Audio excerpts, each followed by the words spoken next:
برادران اہل سنت، السلام علیکم ورحمۃ اللہ تعالی وبرکاتہ۔ حامدا و مسلیا و مسلما، اما بعد، فاعوذ باللہ من الشیطان الرجیم، بسم اللہ الرحمن الرحیم۔ یا ایہا الذین آمنوا ادخلوا فی السلم کافہ، صدق اللہ العظیم۔ درود پاک کا ورد کر لیں۔ اللہ رب محمد صلی اللہ علیہ وسلم، نحن عباد محمد صلی اللہ علیہ وسلم، صلاۃ و سلام علیک یا رسول اللہ صلی اللہ تعالی علیہ وسلم۔ اس بزم سے مقصود ہے اصلاح مفاسد، نشتر جو لگاتا ہے وہ دشمن نہیں ہوتا۔ مسلم شریف کی حدیث پاک ہے، میرے نبی علیہ الصلوۃ والسلام نے ارشاد فرمایا، الدین والنصیحہ، دین خیر خواہی کا نام ہے، اخلاص کا نام ہے۔ صحابہ اکرام نے عرض کی، حضور لمن، کس کے لیے؟ میرے نبی علیہ السلام نے فرمایا، للہ ولکتابہ ولرسولہ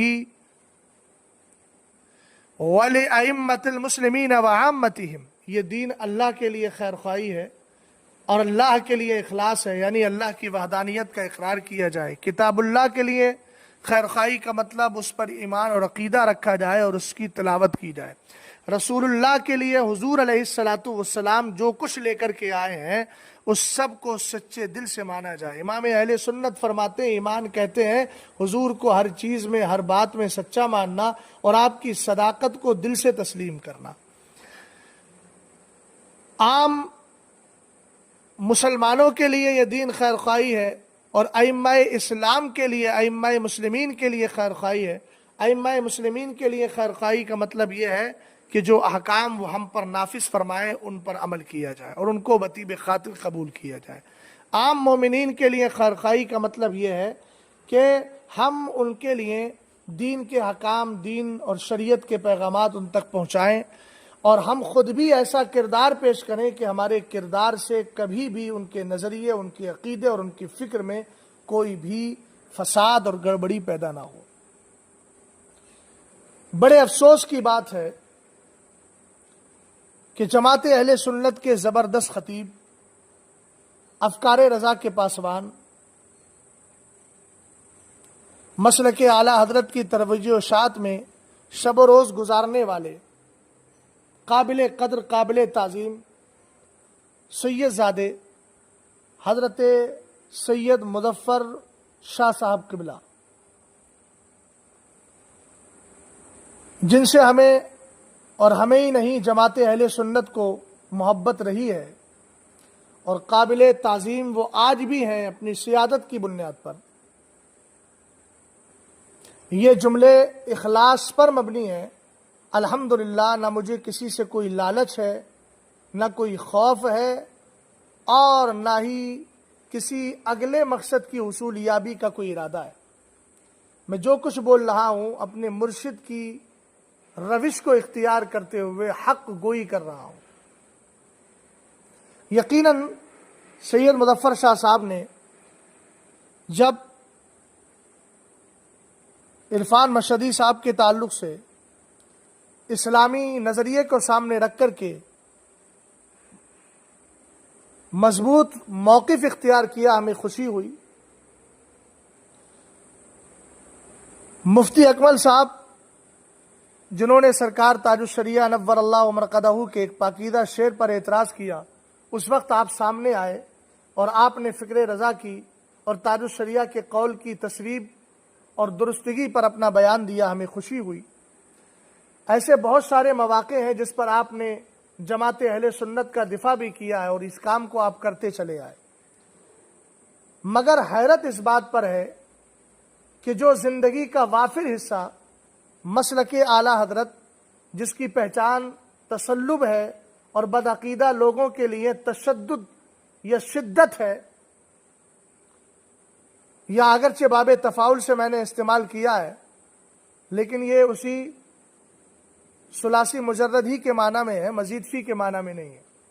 دشمن احمد پہ شدت کی دیے، یہ جو مسلک اعلیٰ حضرت کی پہچان ہے اور اس کو آپ نے ایک زمانے تک باقی رکھا، اچانک آپ کا یو ٹرن لے لینا اور ایسے وہابیہ اور وہابیوں کے دیابنا کے پیشواؤں کی محفل میں اچانک چلے جانا، کہ جو طواغیت اربع شیاطین اربع کے کفریات پر مطلع ہو کر کے بھی ان کو کافر نہیں، اپنا پیشوا اپنا امام مانتے ہیں، یقیناً شاہ صاحب یہ قابل تکلیف اور باعث درد و الم، سبب رنج و غم ہے۔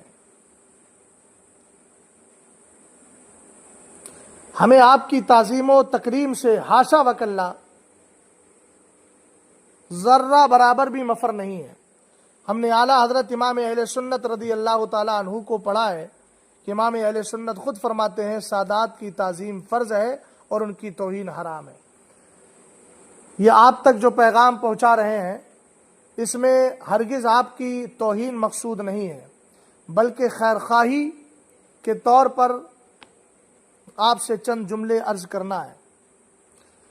اب آپ کو یہ بتانے کی ضرورت نہیں ہے کہ سرور کائنات صلی اللہ تعالی علیہ وسلم نے ارشاد فرمایا فلا تواکلوہم ولا تشاربوہم ولا تجالسوہم۔ یہ مجالست کیسی ہے، اس کا حکم شرع کیا ہے، یہ آپ سب جانتے ہیں۔ فلا تقعد بعد الذکر مع القوم الظالمین، آیت کریمہ کیا بتا رہی ہے یہ آپ اچھی طرح جانتے ہیں۔ رسول کریم صلی اللہ علیہ وسلم نے خود فرمایا اذا رأیتم صاحب بدعۃ فاقفہروا فی وجہہ فإن اللہ تعالی یبغض کل مبتدع۔ سرور کائنات صلی اللہ تعالی علیہ وسلم نے ارشاد فرمایا اگر تمہیں کوئی بدعتی نظر آ جائے، جانا تو بہت بڑا مسئلہ ہے، اگر سامنے سے کوئی نظر آ جائے تو اس کے ساتھ سختی سے پیش آؤ، چونکہ اللہ تعالی رب قدیر بدعتیوں کو پسند نہیں فرماتا ہے، اس کو بدعتی افراد قطعاً پسند نہیں ہے۔ تو آپ کا طرز جو رہا اب بھی یہی ہونا چاہیے تھا کہ آپ ایسوں کے بیچ نہ جاتے جن کی گستاخیاں مشہور ہیں، جو کبھی نصف عام بن ناسیہ پر اعتراض کرتے ہیں، اور اگر کوئی یہ کہے کہ صاحب انہوں نے رجوع کر لیا ہے تو رجوع اس توہین سے کیا ہے، مگر اشرف علی تھانوی جیسے گستاخان رسول کی تکفیر پر تو قول نہیں کیا ہے، ان کو تو آج بھی اپنا پیشوا مانتے ہیں۔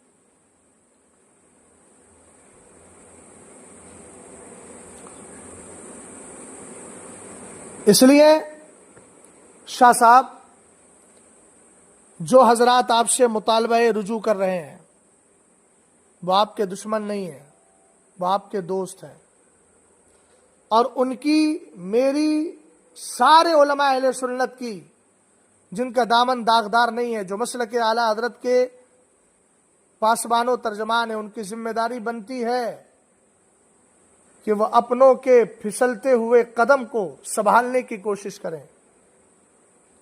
اور میں بھی آپ سے جو عرض کر رہا ہوں وہ صرف اس نیت کے ساتھ کہ سید زادے کے دامن پہ کیچڑ لگی ہوئی ہے، میں اس کو صاف کرنے کی کوشش کر رہا ہوں، اور ہر عالم دین کی ذمہ داری بنتی ہے۔ سرور کائنات صلی اللہ تعالی علیہ وسلم نے ارشاد فرمایا ہے اتہلک صحابہ نے پوچھا تھا اتہلک القریۃ وفیہا الصالحون، اے میرے آقا کیا وہ بستیاں بھی برباد ہو جاتی ہیں جن میں نیک لوگ رہتے ہوں؟ سرور کائنات نے ارشاد فرمایا نعم، ہاں وہ بستیاں بھی برباد ہو جاتی ہیں۔ صحابہ نے عرض کیا بما یا رسول اللہ، کس وجہ سے؟ آقا کریم علیہ السلام نے فرمایا بتہاونہم وسکوتہم، ان کی سستی اور ان کی خاموشی کی بنیاد پر۔ تو جو حضرات مجھ جیسے افراد کی کلپوں کو سننے کے بعد طرح طرح کے مشورے دیتے ہیں کہ شاہ صاحب کی خدمات کو دیکھنا چاہیے، فلاں صاحب کی خدمات کو دیکھنا چاہیے، بلا شبہ ہمیں خدمات کا اعتراف ہے، ہم نے کیا ہے، لیکن یاد رہے نتیجہ ہمیشہ ادون کے تابع ہوتا ہے۔ اگر ایک آدمی 20,000 خدمات انجام دے رہا ہے اور کوئی ایک کام خلاف شرع اگر کر رہا ہے تو اس سے مواخذہ کرنا یہ شریعت کا مطالبہ ہے، اور اس کو آپ دور صحابہ سے دیکھتے چلے آئیں گے، آپ کو یہ ساری چیزیں مل جائیں گی۔ رسول کریم صلی اللہ تعالی علیہ وسلم کی اس حدیث کو مطمع نظر رکھیں، اور میں یہ عرض کروں گا کہ ایک نہیں، جماعت اہل سنت کے بے شمار حضرات کو اٹھ کر کے مطالبہ کرنا چاہیے، یہ ہمارا اپنا حق ہے۔ ہم اپنے کسی بندے کو کسی دوسرے پالے میں جاتے ہوئے ہرگز برداشت نہیں کر سکتے ہیں۔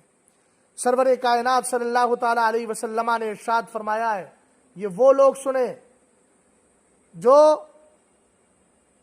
دنیاوی مفاد کی خاطر، کسی کے سب و شتم کی خاطر حق بولنے سے خاموش رہتے ہیں۔ تو سنیں، حدیث پاک میں ملتا ہے، والذی نفسی بیدی لیخرجن من امتی من قبورہم فی صورت القردۃ والخنازیر بمداہنتہم فی المعاصی وکفہم عن النہی وہم یستطیعون۔